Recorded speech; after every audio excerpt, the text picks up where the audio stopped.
Tabs in Safari allow us to have multiple web pages up in a single window.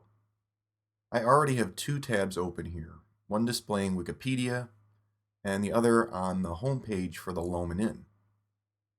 Tap on the tab titles to switch between them. To close a tab, tap the X. On an iPhone in portrait orientation, tabs aren't displayed at the top of the page like over on the iPad. To view the open tabs, we need to tap on the All Tabs button here. Then just tap to jump to the other tab.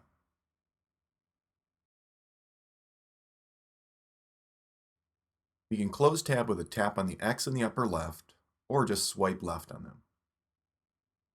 To add a new tab here in the iPhone, I can tap the Add button from here in All Tabs view, which will display my favorites and the Smart Search field. We can also create a new tab with a tap and hold on the All Tabs button, and then choose New Tab.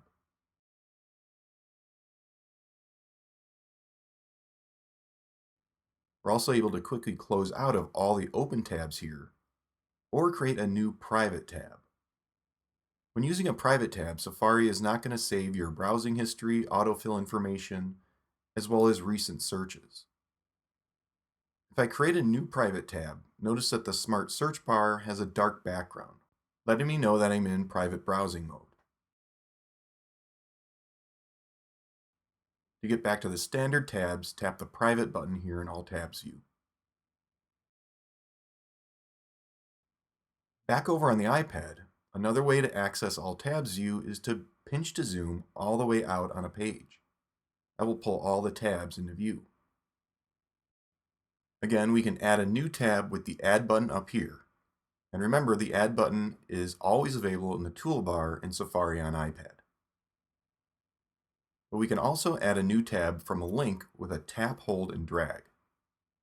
As I move this to the top of the page, I can release when I see the green button appear to save this as a tab.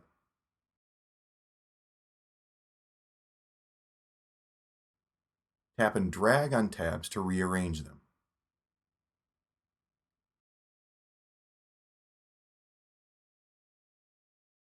On the iPhone, tap and hold on a link to then open it in a new tab. Next up, we'll look at tab layout options in iOS 15 and later.